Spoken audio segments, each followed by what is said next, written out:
Look at Catherine's left hand, Diana's sapphire. 12 carats of Ceylon blue. Garrard, Diana's chosen jeweler, confirmed it. The exact ring.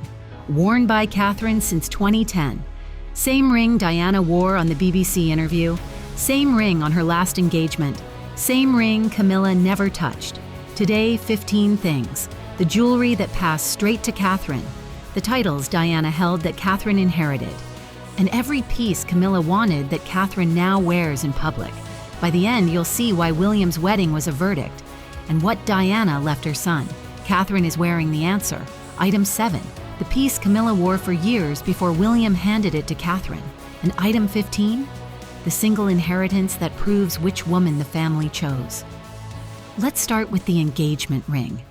Number 1, Diana's Sapphire Engagement Ring, February 1981.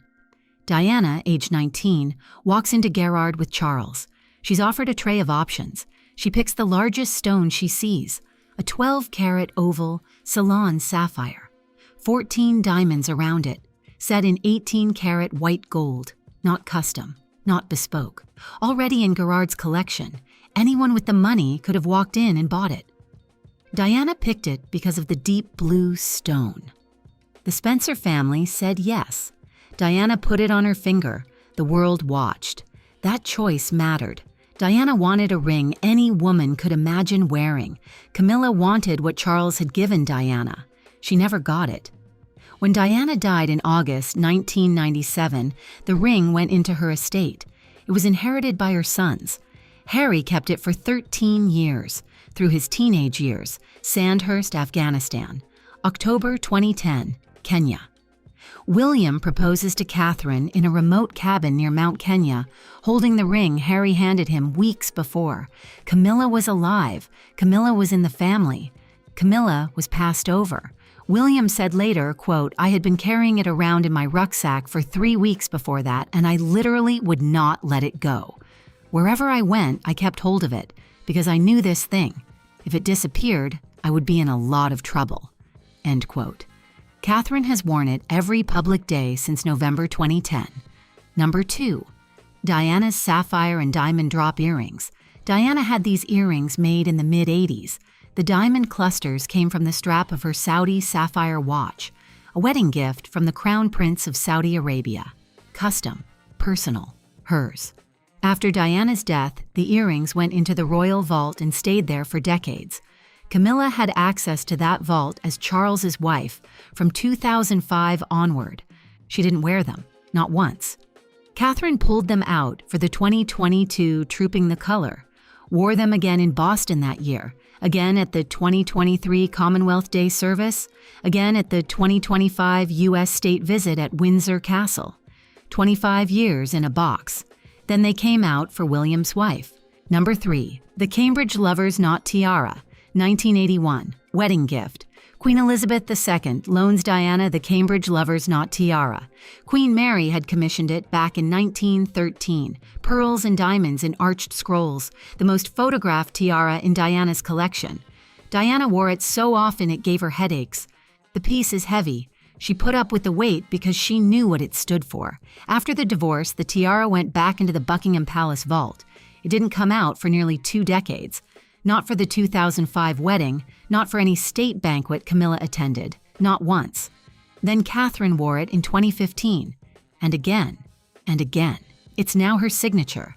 19 years sitting in a vault while Camilla was Duchess of Cornwall. Then it came out for William's wife. Number 4, the Princess of Wales title, September 9th, 2022.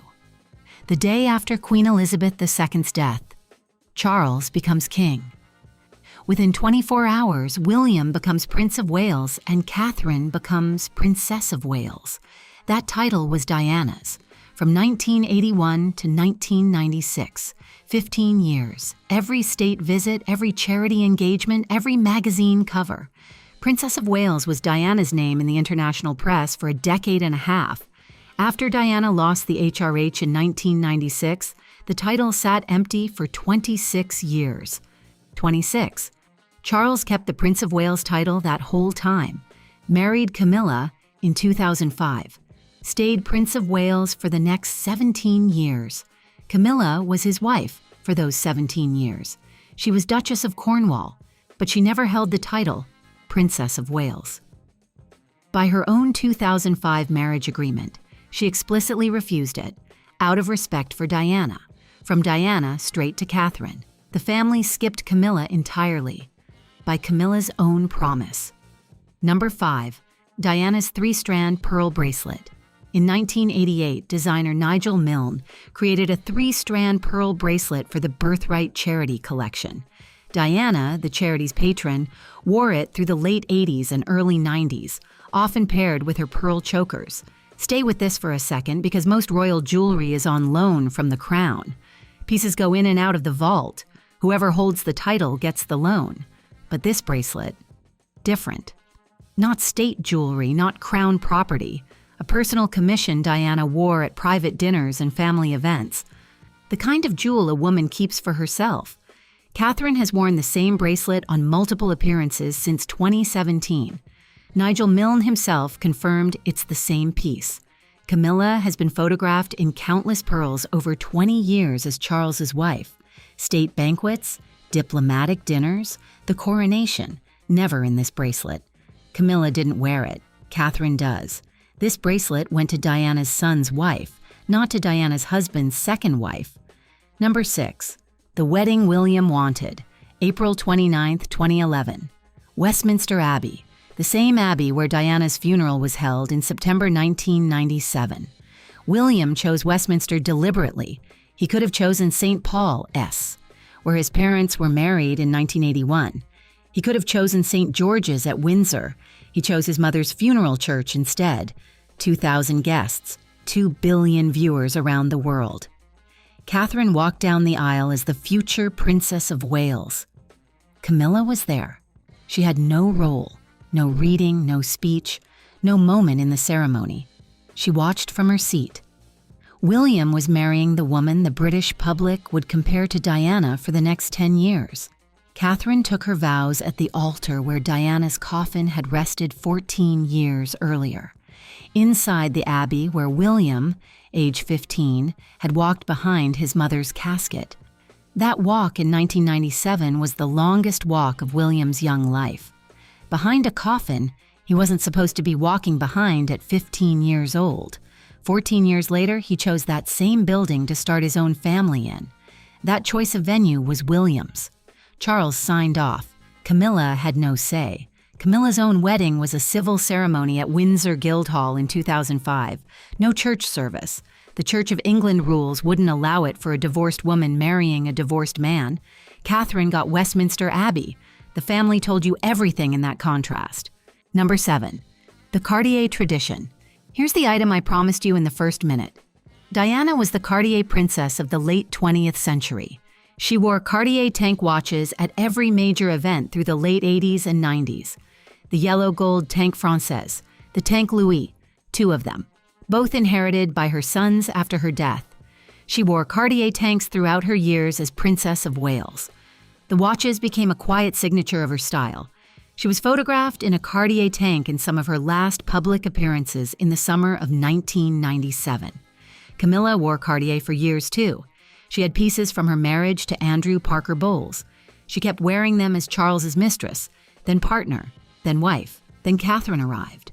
And the cultural association the British press once gave Camilla quietly transferred. Catherine is the Cartier woman now. Her stack of Cartier bands, including the sapphire and diamond piece she debuted in late 2024, is the most photographed Cartier collection in the modern royal family. Camilla still has her own pieces, but the image, the cultural meaning, the Cartier princess of the family, that moved to Catherine the day she became William's wife. Camilla had Cartier first. Catherine has it now. Number 8, the Garrard inheritance. Garrard, crown jeweler from 1843 to 2007. Diana's chosen house in 1981. In the early 80s, Garrard's biggest client wasn't the crown. It was Diana. The Sapphire Engagement Ring, the pieces she ordered for state visits, the personal commissions for charity galas. Diana made Garrard the jeweler of choice for the modern royal woman. Catherine inherited that relationship the moment she put Diana's ring on her finger. Garrard's most photographed piece in the world is now permanently associated with William's wife. Camilla, in 2 decades as Charles's partner and wife, was never associated with Garrard the way Diana was. The relationship Diana built with that house transferred directly across 1 generation. Camilla was never in the line. Catherine inherited a relationship Diana spent 15 years building. Camilla never built one of her own. The most famous engagement ring in modern British history is associated with 2 women. Diana, who chose it. Catherine, who wears it now. Number 9. Diana's causes. Mental health. Children's hospitals. Hospices. Landmines before her death cut that work short. Diana made these causes the modern royal portfolio.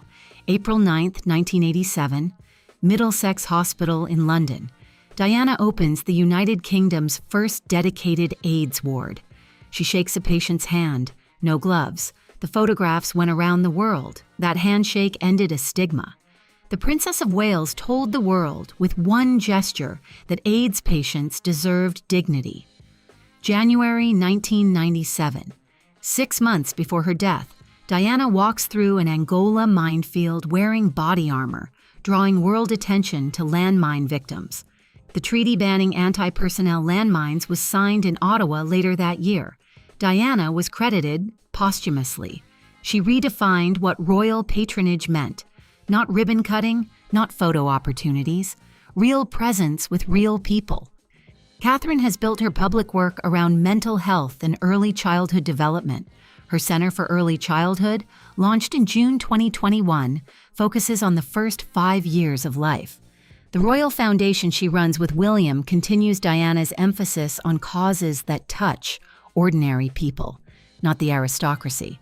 Camilla's official charity work has focused on osteoporosis and literacy, worthy work, real impact, but not the Diana inheritance. The Diana inheritance went to Catherine, the mental health portfolio, the hospital visits with grieving families, the work the press still calls Diana-coded. Number 10, the press coverage. Diana sold magazines like nobody before her. Every cover was a sales record.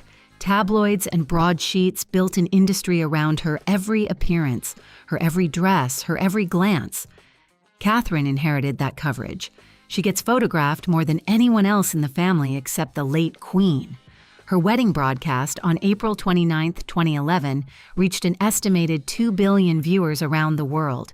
Her every appearance now drives sales and clicks the same way Diana's did. Camilla, after 20 years of trying, never broke into that adoration.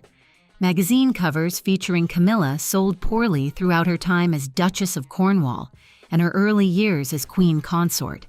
Editors will tell you privately. Camilla didn't move copies. The press handed Diana's coverage straight to Catherine. Camilla was never in the running. The verdict came in the morning. Catherine walked out of Westminster Abbey as Diana's son's wife. Number 11. The Spencer connection restored. Diana came from the Spencer family, older than the Windsors. The Spencer line traces back to the 15th century. Aristocratic, independent, critical of the throne when they wanted to be. Diana's brother, the 9th Earl Spencer, made the most watched eulogy in British television history at her 1997 funeral. From the pulpit of Westminster Abbey, he delivered a direct attack on the royal family. The funeral broadcast that day reached 2.5 billion people. William and Harry are half Spencer. The Spencer family raised them through their grief. Diana's brother is their uncle, her sisters are their aunts, and the Althorpe estate, where Diana is buried, is Spencer land. The boys spent summers there as children. Catherine's family, the Middletons, aren't aristocracy. Carol and Michael Middleton built a successful party supplies business from a kitchen table.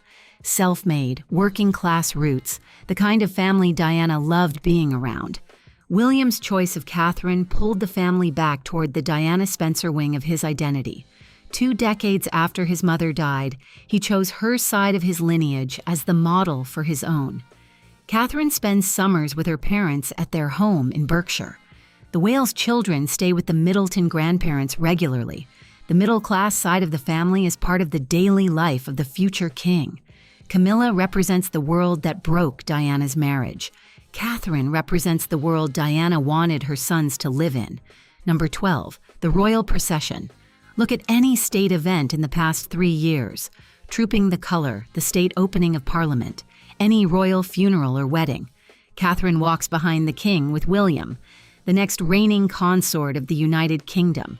Camilla walks beside Charles, equal in the procession. But she walks beside a king in his late 70s who exceeded at age 73 and was diagnosed with cancer in early 2024. Catherine walks beside a future king who's 43. Catherine's procession is the procession of the future.